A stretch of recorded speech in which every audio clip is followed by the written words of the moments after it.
World Rally Championship is in the Southern Hemisphere once again, and it is a driver, team and fan favourite. Rally New Zealand is back, and it's back with all the classic stages. 17 in total, and Kalle Rovanperä could wrap up the driver's title this weekend. To keep the maths simple, he needs to outscore Ott Tänak by 8 points, or 7 points if he wins the rally. Opening the road is always a massive test. Damp conditions certainly helped Rovanperä's cause, but he still only managed 6th fastest on Friday's opener. Instead, it was the M Sport Pumas of Craig Breen and Gus Greensmith who were setting the pace. A mind-blowing time from Greensmith to go 4/10 faster than the returning Sébastien Ogier.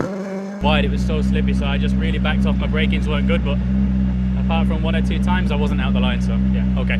Further back, and Thierry Neuville was struggling for rear grip. His Hyundai was all over the place.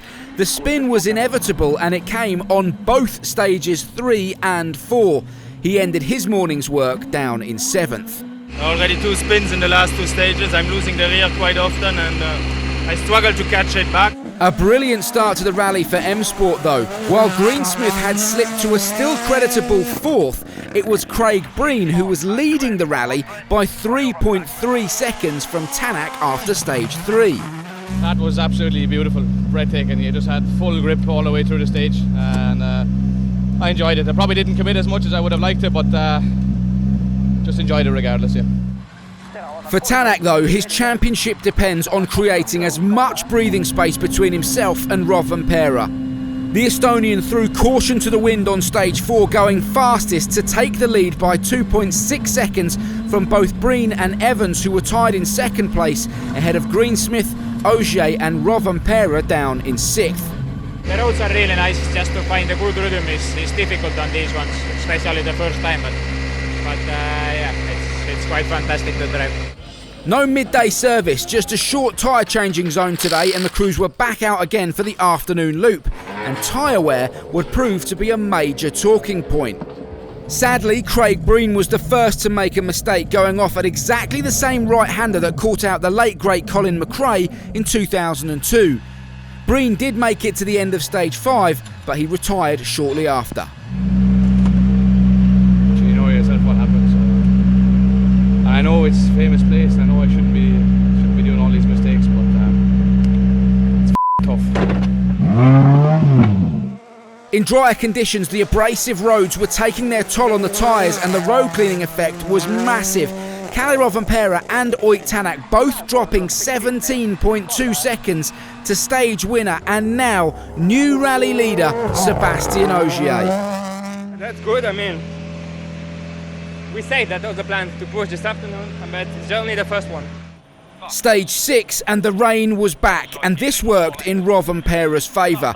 He got the best of the conditions and went quickest, moving up to 4th overall, just behind Tanak.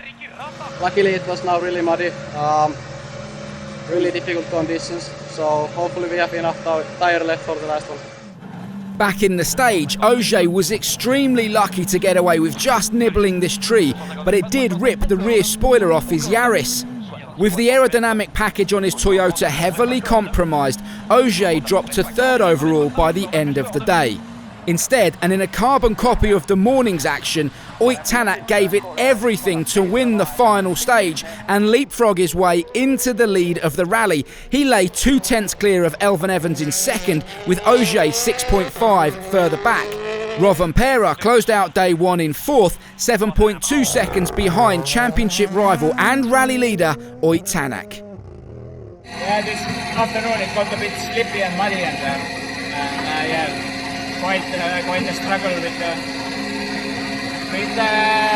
car, so yeah, it was difficult to find any feeling to push, so yeah, quite a bit fighting. I tried hard, but for sure it was not good. It's all to play for on day 2 of Rally New Zealand. Another 6 stages to run, and the weather is set to get even worse. Can Ott Tänak keep his championship fight alive, or will Rovanperä, with a better starting position, make his move tomorrow?